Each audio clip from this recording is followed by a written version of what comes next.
안녕하세요. 타스 건축사무소의 김윤환 건축사입니다. 오늘 제가 말씀드릴 주제는 상가주택, 단독주택 등의 설계 방법으로서 아쉬움과 후회 없이 설계하는 방법에 대한 것입니다. 저는 본 채널에서 주로 상가주택, 단독주택 등의 설계와 건축 등에 관한 전문적이고 기술적인 내용과 건축과 관련된 일반적인 이야기, 특히 재테크, 부동산적인 말씀을 드리고 있는데, 이 두 주제가 상가주택이나 단독주택 등 건축을 하고자 하시는 분들에게 참고가 될 내용이고, 앞으로도 설계와 공사에 관련된 내용도 계속 보완해 나가겠으며, 이러한 내용을 알고 싶으신 분은 본 채널에 초기에 제작된 영상들이 많으니 참고해 보시기 바랍니다. 그럼 오늘의 이야기를 시작해 보겠는데, 저는 지난 영상에서 집을 짓거나 아파트 등을 산 후 그 집에서 살면서 여러 아쉬움과 후회를 하는 경우가 많다는 말씀을 드린 바가 있습니다. 이는 상가주택이나 단독주택 등 내 집을 자신이 직접 지어 사는 경우에는 그 집에 살아가면서 이런저런 아쉬움을 느끼게 되고, 때로는 잘못된 결정을 한 것에 대해 후회하는 경우까지도 있다는 것이죠. 사실 이는 남이 지어놓은 아파트에 사는 경우야 그 아파트가 나에게 딱 맞지 않는데도 불구하고 맞춰가며 살면서도 자신과 가족들이 직접 자신들에게 맞게 짓겠다고 건축한 집인데도 그런 후회나 아쉬움을 느끼게 되는 것은 대단히 아이러니한 이야기가 아닐 수 없는데, 이런 데 대한 것과 이를 방지할 수 있는 방법 등에 대해서 다음과 같은 5가지 내용으로 말씀을 드리고자 합니다. 아무쪼록 이런 데 대해서 관심이 많으신 분이나 특히 상가주택이나 단독주택 등 건물을 지으시려는 분, 그리고 재테크와 부동산에 관심을 가지신 분 등에게 참고가 되리라 생각하며, 먼저 보시기 전에 구독과 좋아요 그리고 선풀을 남겨주신다면 저에게도 큰 힘이 되어 이러한 영상을 만드는 데 도움이 될 것 같습니다. 그럼 첫 번째로 후회나 아쉬움을 느끼는 이유와 이에 대한 방지 방법에 대한 것을 말씀드려 보겠는데, 이러한 후회나 아쉬움을 느끼게 되는 이유는 무엇일까요? 사실 이는 제가 평생 아파트, 상가주택, 단독주택 등 집만을 설계하고 건축하면서, 특히 제가 몇 번 제 집을 직접 설계하고 지은 집에 살면서 몸소 체험하기 때문에 드리는 말씀이지만, 이는 어쩌면 필연적이고 피할 수 없는 일이 아닌가 할 정도입니다. 그것은 지난 영상에서도 언급한 바와 같이 설계를 비롯한 공사 과정의 모든 것을 건축주 자신이 선택하고 결정해야 하는데,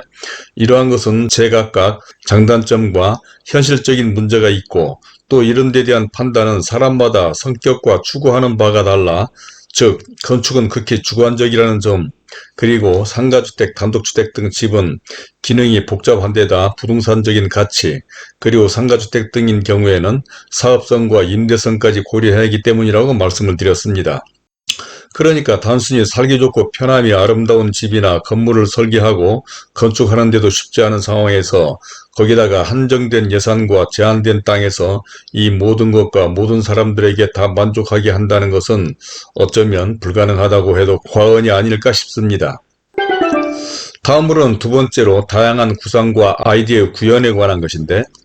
이와 같이 모든 것을 다 좋게 하기 위해서는 우선 어디에 어떠한 건물을 어떤 규모로 어떻게 얼마로 건축할 것인지, 즉 기획을 잘 해야 한다는 것도 그동안 수없이 지적해 왔는데, 그동안 만나본 많은 건축주들은 이에 대해서 부족한 점이 많고, 특히 최근 상담한 어느 건축주의 경우에는 과연 지금 보유한 이 대지에 어떠한 건물, 즉 분양을 할지 임대를 할지, 또 분양이나 임대를 하는 경우에 그 한정된 대지에 원룸이나 투룸, 쓰리룸 등 어떤 규모로 해야 할지 등을 결정하는데 어려움을 겪고 있었습니다.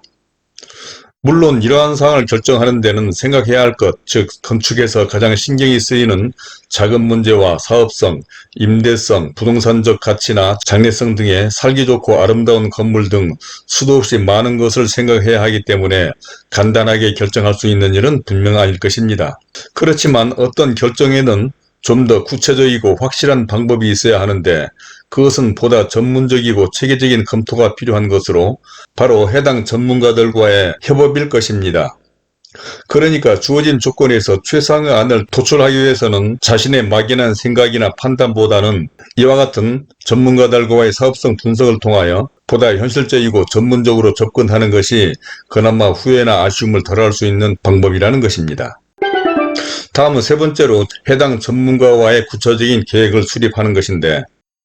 그러니까 위에서 언급한 건축주와 같이 어떤 건물을 어떤 규모로 얼마나 사업비가 들어가야 할지는 설계 계획에 따라 달라지는 것으로,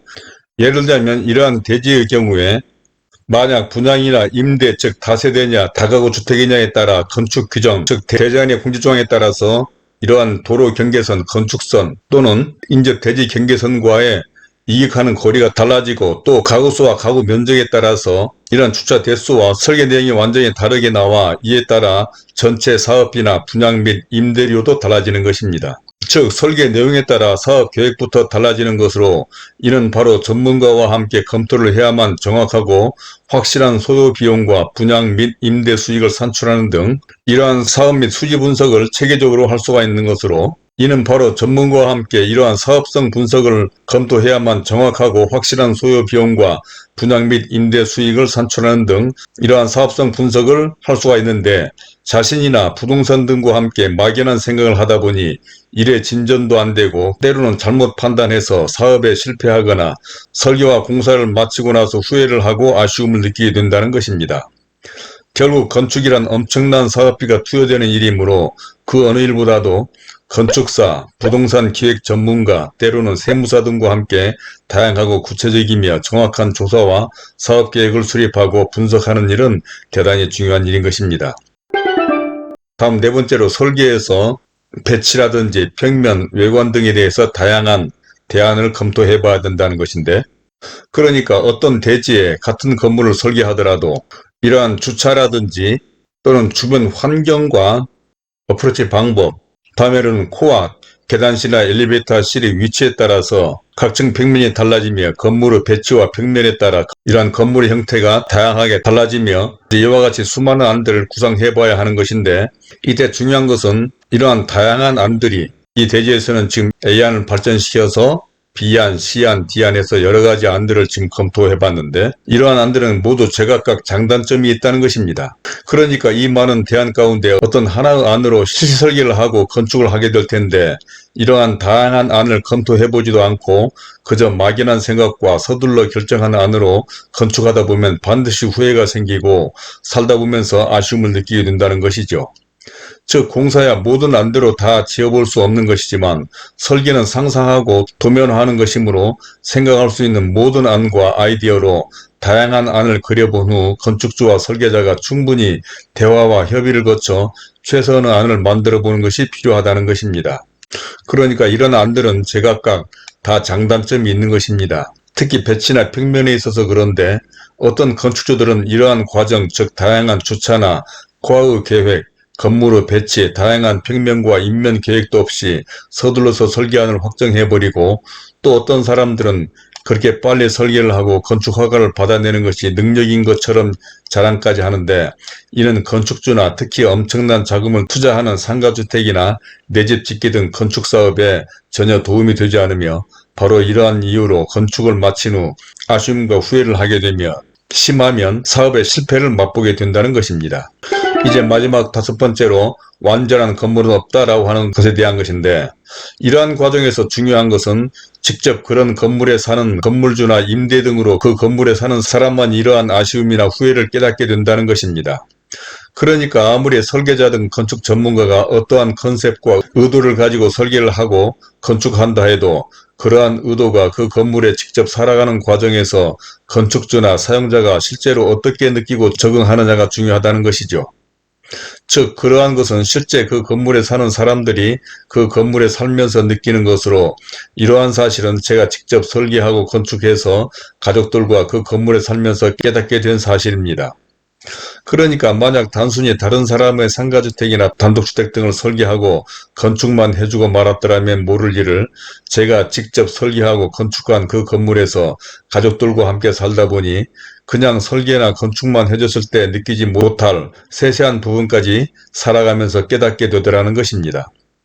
물론 지난 영상에서 언급한 바와 같이 어떻게 설계하고 건축한다 하더라도 건축의 특성상 특히 한정된 예산과 제한된 대지 조건에서 다양한 모든 기능과 미관, 부동산적인 장래성, 사업성, 경제성에다가 각기 생각과 취향에 다른 모든 사람들을 다 만족하게 할 수 있는 건물은 없을 것입니다. 즉 이와 같이 많은 대안과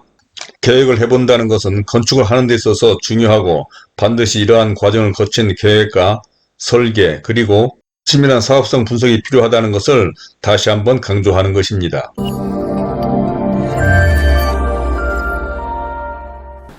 자, 이제까지 아쉬움이나 후회 없이 상가주택이나 단독주택 등을 설계하는 방법 등에 대해서 첫 번째로는 후회나 아쉬움의 이유와 방지 방법에 대해서, 두 번째로 다양한 구상과 아이디어의 구현, 세 번째로 전문가와 구체적인 계획 수립, 네 번째로 다양한 설계로서 배치와 평면, 외관에 대해서, 마지막 다섯 번째로는 완전한 건물은 없다라고 하는 데까지 말씀을 드려봤습니다.